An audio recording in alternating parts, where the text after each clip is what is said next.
네, 안녕하세요. 고은 변호사 TV의 김유섭 PD. 서진수 변호사입니다. 네, 안녕하세요. 오늘 사건도 이제 인스타 웹툰을 보고 지금 제가 이야기를 가지고 왔는데, 이제 아빠가 이제 함께 일하는 비서와 사이에 자식이 생기는 바람에 이제 어머니랑 이혼을 하게 된 거예요. 알고 봤더니 또 그 비서 사이에 또 아이가 생긴 거예요. 그러고 지내다가 이제 아빠가 돌아가셨다는 연락을 받고 이제 친척들이 이제 만나서 이야기를 이제 하는데, 아빠와 비서 사이에 아이가 아버지의 친자가 아니었다. 아까 그 아이가 그 아이예요. 그게 무슨 말이냐면 네. 아빠랑 비서가 바람을 피잖아요. 그래서 아이가 생겨요. 아이가 생겼다고? 어쩔 수 없지. 그러면 내가 그 아이 책임지겠다. 본처랑 이혼을 하고 비서랑 결혼을 해서 네. 사신 거죠. 쭉 살았는데 네. 살다 보니 이 애가 내 애가 아니었던 거야.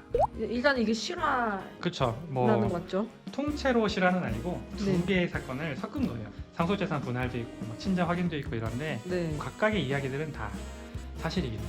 그러면 변호사님도 뭔가 네. 진행했던 사건들 중에 이 웹툰처럼 뭔가 충격적인 사건이 있었을 것 같기도 하거든요. 많죠. 사실 지금 딱 제가 말씀드리는 요 상속재산 분할하는 사건들 중에서도 그런 좀 재밌는 사건들 많고, 네. 이 친생자 관계 부존재 확인해소라고 하는데 네. 이런 사건들도 사실은 되게 재밌는 사건들이 많아요. 네, 친생자 뭐라고요? 친생자 관계 네. 부존재 확인해소. 아, 친생자의 관계가 부존재한다는 거를 확인해 주세요 하고 소를 내는 거예요. 뭐 상속재산 분할 같은 경우에는 누군가가 죽으면 상속재산 생기니까 그쵸. 상속인들 사이에서 분쟁이 생기는 사건들을 보통 상속재산 분할 사건을 하는 건데, 전처하고 자녀가 있고 이혼을 하고 이제 다시 재혼을 하게 되면 재혼한 본처하고 또 자식을 낳는 사건들이 있어요. 전처하고 사이의 자식이랑 그쵸. 후처하고 사이의 자식이랑 네. 관계가 좋을 리가 없잖아요.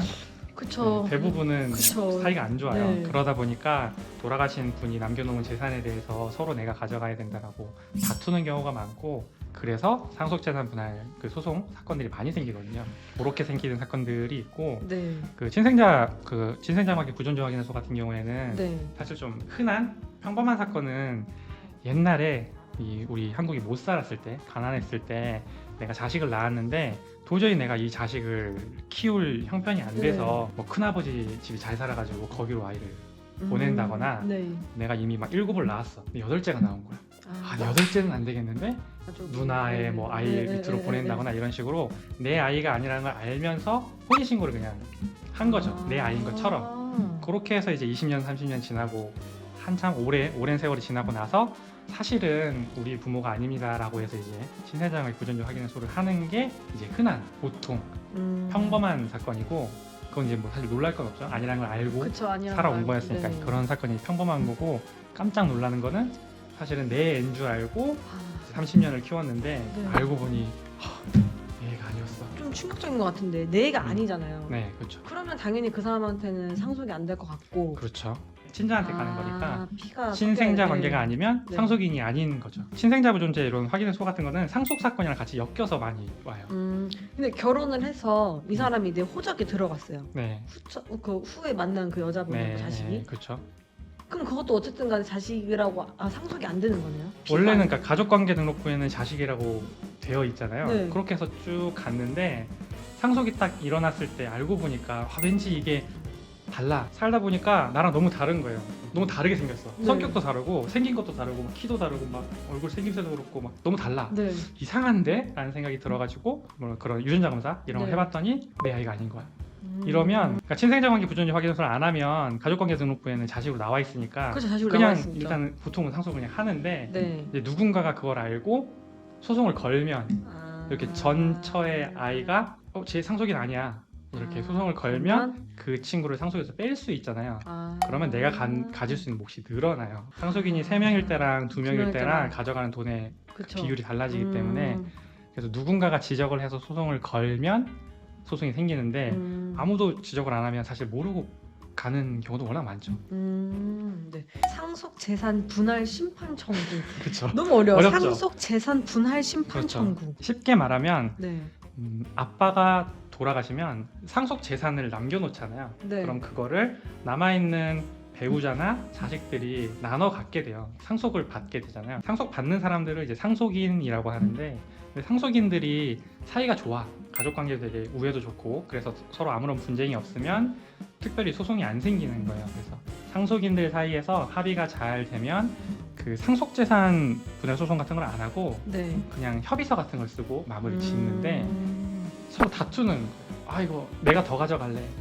이건 내 거야. 그럼 집을 내가 갖겠어. 이렇게 분쟁이 생기면 상속인들 사이에 상속 재산에 관해서 분쟁이 생겼을 때 네. 하는 소송이 상속재산 분할 심판 청구다. 법적으로는 상속인들이 얼마씩 나눠 갖게 되는지 그 비율이 궁금하거든요. 그렇죠. 사실 그것도 가장 기본적인 건데 이제 네. 뭐 네 가족, 아빠, 엄마, 뭐 딸 둘 이렇게 네 가족이 있을 때 네. 아빠가 돌아가시면 엄마는 1.5, 딸 둘은 1대 1로 가져요. 1.5 대 1대 1 이렇게 나눠 갖게 되는데 뭐 예를 들어 아버지가 한 3억 5천 남겨놓고 가시면 엄마가 1억 5천, 첫째 딸이 1억, 둘째 딸이 1억 이렇게 나눠 갑니다. 아, 근데 엄마가 음. 일단 너희 이제 어리니까 엄마 갖겠다. 할 수 있죠. 할 수 있어요? 이거 있어요. 아, 그러니까 너무 어리면 이해상반응이라 그래서 네. 특별 대리인 선임해야 되는 게 있어가지고 좀 절차가 있기는 한데 네. 성인이면 동의하면 얼마든지 되죠. 아. 그러니까 상속인들 사이에 협의를 하면 네. 엄마가 다 갖는 것도 가능하고 첫째 딸이 다 갖는 것도 되고 둘째 딸이 다 갖는 것도 돼요. 오. 협의만 하면. 근데 그렇군요. 협의가 안 되면 네. 예를 들어 첫째 딸이 엄마 무슨 말이죠? 네?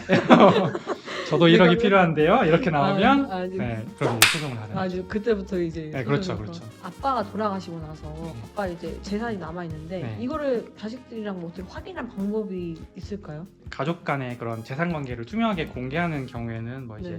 어머니나 아버님 남겨놓고 가신 상속 재산을 다 알고 있는 사건들도 있는데 생각보다 의외로 이제 서로 어떤 재산을 가지고 있는지 모르는 사건들이 있어요. 재산 관리를 각자 하는. 그렇죠. 그러면 이제 아버님 남편 돌아가셨는데도 아내분이 남편이 사실 뭘 가지고 있는지 모른다 이러는 경우들이 있는데 안심 상속 원스톱 서비스라는 제도가 있어요. 이게 정부24 홈페이지 들어가면 네. 망인의 재산을 조회할 수 있는 서비스가 있거든요. 그래서 그걸 조회를 하든지 아니면 주민센터 가가지고 상속인들이 신청할 수 있어요. 누군가가 돌아가시게 되면 그 망인의 상속 재산을 확인할 수 있도록 그 상속인들이 그걸 조회할 수 있는 서비스가 있고 누군가 사망하게 되면 사실 그걸 가장 먼저 하게 돼요. 남겨놓은 재산이 있는지 없는지를 알아야 그렇죠. 나눌 건지 말 건지 이런 걸 아. 정리할 수 있기 때문에 가장 먼저 그걸 하게 되고 협의가 잘 되면 상속재산 분할 협의서라는 네. 거 합의서 같은 거에다가 사인해가지고 정리를 그냥 하시면 되고 소송을 안 하게 되는 거고 분쟁이 생기면 상속재산 분할 심판 청구 소송을 하게 되는 거고 남겨놓은 재산이 전혀 없는 경우가 있어요. 상속재산이 하나도 없고 정말 빚만 잔뜩 남겨놓고 가시는 경우가 있는데 네. 그때는 이제 상속포기나 한정승인 같은 걸 하게 돼요.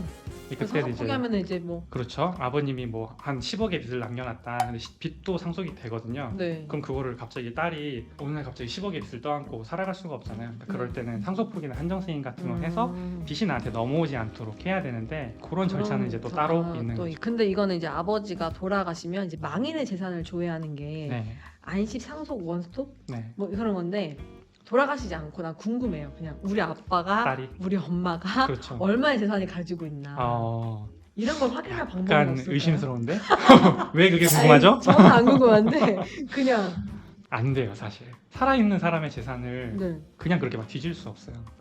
하려면 소송을 해야 돼요. 소송을 하고 해야 돼. 네, 그러니까 내가 딸인데 아빠 재산이 궁금해. 네. 그러면 내가 아빠한테 재산을 조회해야 될 만한 사건을 만들어서 판사님한테 아, 난 지금 아빠 재산을 확인해야 된다 라는 걸 설명을 해서 조회를 해야 되는데 잘 안 되죠. 그냥 제가 궁금하다는 거 아니고 네. 저처럼 이런 생각을 그렇죠? 갖고 있는 네, 사람이 그렇죠, 또 그렇죠. 있으니까 여기까지.